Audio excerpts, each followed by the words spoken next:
termasuk yang didik anak, tolong semua yang punya anak dan yang akan punya anak, jangan lolos dari 4 hal.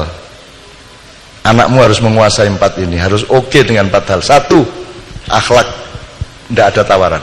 Akhlakul karimah, tidak ada tawaran. Kudu, mutlak ya. Berarti akidah ya oke, syariat ya oke. Ya. Kalau ini bolong, saya tidak jamin yang lain-lainnya. Jadi akhlakul karimah kudu beres. Mau limo gak oleh teman. Ya. Nomor 2, kamu harus terapkan militer di rumahmu. Militer itu maksudnya gak kotor anakmu dijak baris, latihan nembak, terus latihan manah sunnah rasul, terus manai kadang nganggo tangan kadang nganggo sikil. Ono saiki manah nganggo sikil barang iki lho. Anakmu itu dilatih disiplin sekeras mungkin. Jangan terjebak oleh kata-kata anti kekerasan. Kalau di Unibra di sini dimulai kekerasan itu diganti. Salah. Violent itu bukan kekerasan bahasa Indonesianya, kekejaman.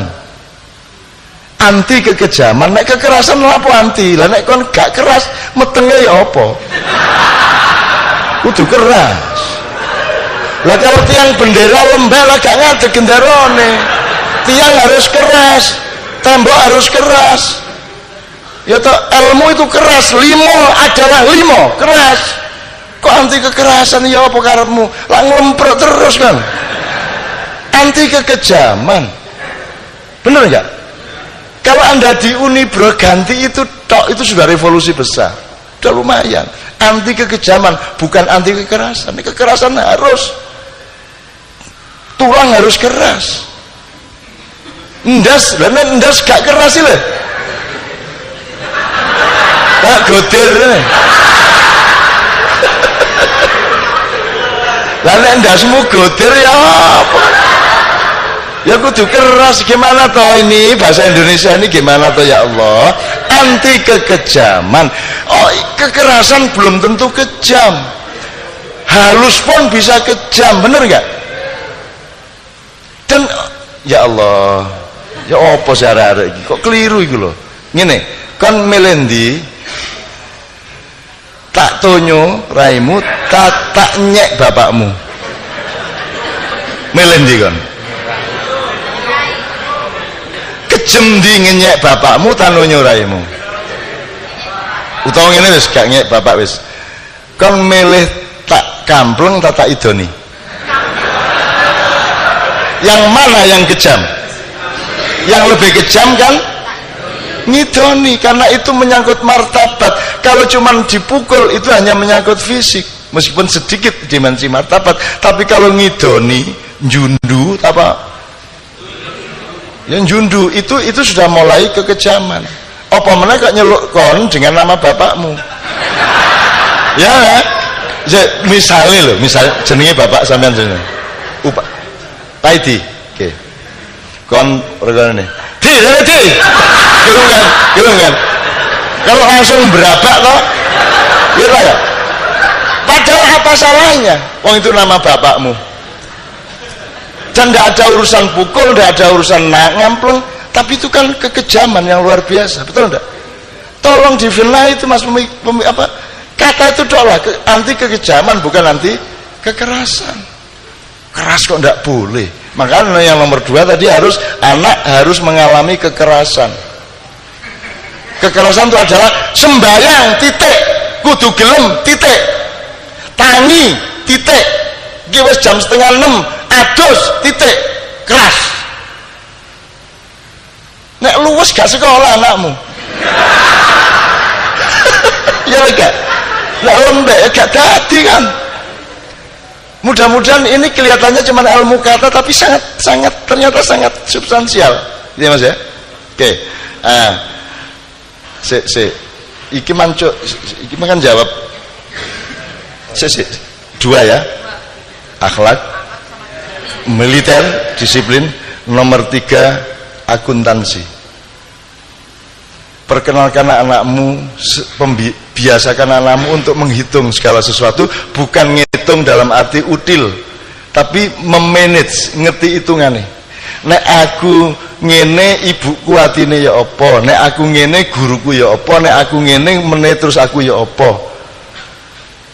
Jadi punya hitung-hitungan terhadap kehidupan. Syukur punya hitungan bisnis, punya hitungan manajemen. Tapi dengan akhlak yang bagus dan disiplin yang juga sudah bagus, dia tidak mungkin menjadi bisnis oriented atau kapitalis.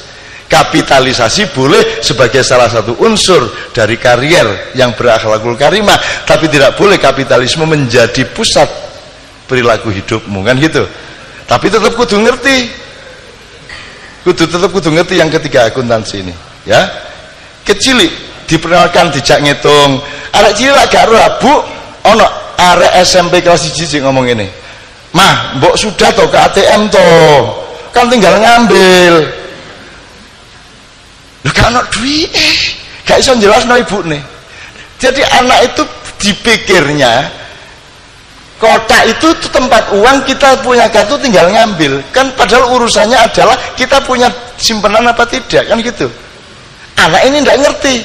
Nah, harus dipikir ngerti. Jadi njaluk opo dikandani.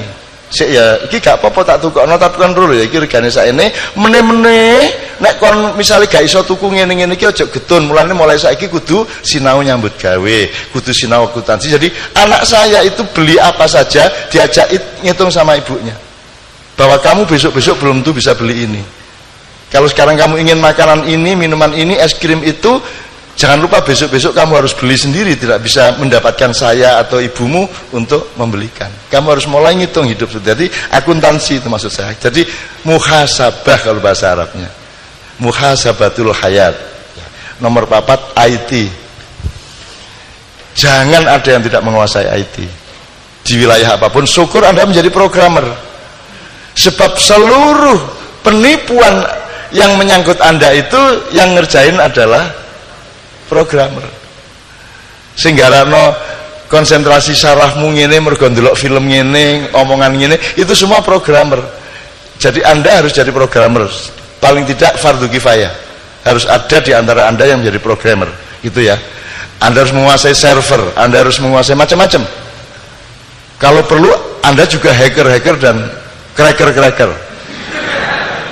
Dalam arti untuk perjuangan, gitu ya, dalam arti untuk perjuangan, gitu ya teman-teman sekalian ya. Ini titipan pertanyaan dari teman-teman saya juga. Namanya siapa nama? Yusi dari FK. Bagaimana ya sikap kita sebagai seorang pendidik menghadapi perubahan kebudayaan di kalangan mahasiswa saat ini? Misalnya dalam hal praktis, mungkin dalam cara berpakaian, cara berhubungan dengan dosennya yang kalau dilihat dari zaman saya dulu sangat berbeda dengan sekarang. Bagaimana kita supaya para dosen ini punya keluasan hati dan cara mengarahkan yang benar, karena dikit-dikit kalau kita mengarahkan sesuai dengan peraturan, saya rasa seperti yang diungkapkan tadi bahwa peraturan itu adalah di bawah dari akhlak, tapi cara mengikatkan akhlak yang benar itu seperti apa supaya kita juga nggak disalahkan karena melanggar HAM ini kan nggak masalah karena ini hak saya seperti itu. Saya kira, terima kasih. Saya dari Gusti, mana Gusti tadi? Anak didik, apa jenis? Yusi. Tak kasih tahu ya Mbak. Yang dimaksud perubahan budaya itu soal apa misalnya? Berpakaian. Kon tak kandani ya. Berpakaiannya anak muda sekarang itu jauh lebih bagus daripada tahun 70-80. Ojo geragas-geragas, tapi wis lumayan nih. Kamu tahu dulu, Anda pernah dengar saking lautan jilbab? Di zaman saya SMA ku arek SMA ku roke sakmene. Ada masih banyak fotonya. Tahun 70-an tuh roke arek SMA sakmene iki lho. Sidratul Muntaha. Loh. Temenan iku termasuk SMA Muhammadiyah, SMA Islam sakmene roke. Jadi sakilan teko dengkul iki. Itu tahun 70-an seperti itu. Kemudian kita bikin orang mulai pakai jilbab dikit-dikit, terus saya memperjuangkan jilbab, saya keliling bikin nekat, saya bikin idiom lautan jilbab. Zaman itu belum ada orang pakai jilbab satu pun. Kemudian mulai pakai mahasiswa pertama, baru kemudian ibu-ibu kelas menengah, kemudian ibu-ibu di pasar, mulai sekarang benar-benar lautan jilbab. Aku biyen iku wani ngomong lautan iku jan-jane yang mergo gak roh. Nek aku sadar betul gak wani ngomong lautan, lagi kolam jilbab wis lumayan. Tapi aku nekat lautan jilbab, dan itu drama terbesar dan rekor penonton terbesar adalah drama lautan jilbab. Jadi belum pernah ada drama yang penontonnya sampai 35.000 ke atas, hampir 40.000 di Stadion Madiun, di Makassar, di Jogja, di mana-mana. Yang sekarang harus Anda bangun itu budi pekerti. Bayangin Pak Nuh itu bikin 18 pilar karakter atau apa itu. Itu tidak ada yang tentang menghormati orang tua dan guru, itu tidak ada. Elingno Pak Nuh itu waktu dia jadi Mendiknas. Saiki guru diremehno karo murid, nggih ta mboten? Engko nek guru untuk kereng didik melanggar HAM. Anda dihancurkan memang oleh penjajah, oleh kolonial-kolonial. Dulu kolonial datang membawa bedil. Kolonial sekarang masuk ke undang-undang, masuk ke sistem birokrasi, masuk ke rubrikasi negara. Hati-hati, dan itu yang harus Anda perjuangkan. Jadi Anda harus cari cara, ya opo arek iki carane tetap bisa disiplin meskipun saya menghindarkan tuduhan pelanggaran HAM. Masih banyak cara, nggak perlu ngampleng, nggak perlu nyamblek, nggak banyak cara. Jadi mendelik ya iso toh. Wong gitu itu asal nggak nyentuh kok. Yang namanya setiap zaman punya jalan keluarnya sendiri. Yang penting Anda melakukan yang memang harus Anda lakukan. Jangan cemaskan mengenai dunia. Dunia milik Allah dan Allah mengkhalifai. Inna nazalna dzikra wa inna lahu lahafizun. Allah menjaga semua yang cinta kepadanya. Tenang aja, ya. Rodok ngeluh meneh tak dudu sing gak gawe iki. Nggih. Ndak mendidik anak itu saya ndak bisa, Dik. Ndak bisa mendidik anak. Yang namanya mendidik anak itu adalah kita mempelajari Tuhan maunya apa, dia itu siapa, itu kita kuntit terus. Yang namanya rampak itu tak kuntit terus, ini siapa, dan takjub saya luar biasa kepada Allah gitu loh. Gusti Allah enggak ya apa koyo ngene iki, arek iso koyo ngene iki apa. Jadi anak saya itu di sekolahnya dia setiap tahun mendapat piala keteladanan. Kok teladan piye? Dia adalah anak yang sangat berdisiplin, padahal nakal. Lu kok iso kan oleh piala disiplin? Apa? Ya enggak sih. Itu tak enggak sih, itu kan juga istilah saja, dia bilang gitu. Terus prakteknya kamu gimana di sekolah kok bisa dapat piala kedisiplinan? Guru-gurunya mengatakan, oh rampak itu anak yang berperan di sekolahannya. Dia bukan rampak. Dia ngemong teman-temannya, dia tidak pernah emosional, dia selalu ngalah, dia selalu menjaga keseimbangan. Jadi nek konco-koncone ku ngomong, wah rampak itu pahlawan kebenaran gitu. Arek cilik-cilik itu ngomong. Tapi saya juga tidak boleh gede-gedein rampak, tidak boleh juga, jangan juga GR-GR sama anak kita. Cuman anak ini memang oleh Allah memang dipasang untuk sesuatu yang sedang saya cari terus-menerus. Jadi jangan meminta anakmu jadi rampak. Sebab rampak itu juga tidak sama dengan saya, tidak sama dengan Sabrang, tidak sama dengan siapapun. Allah punya maksud, kita teliti terus tiap hari. Jadi jangan mencetak anak, yang penting kita teliti Tuhan maunya apa sama anak ini. Pertanyaan-pertanyaannya yang terakhir kan kemarin ibunya pergi ke Australia 10 hari, kan saya punya waktu sama rampak ngobrol, berdiskusi macam-macam, dan selama 10 hari sama saya itu tidak ada anak kecilnya sama sekali. Dia bukan anak kecil sama sekali, segala sesuatunya runding, semua gampang, terus tak colong-colong nilai-nilai yang mendasar-mendasar.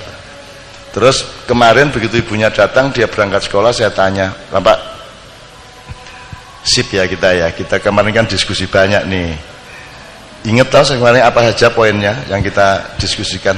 Terus dia ngomongin, sebentar, saya sedang mendaftar ayah ini, sebenarnya yang dimaksud ini ceramah yang nomor berapa ya?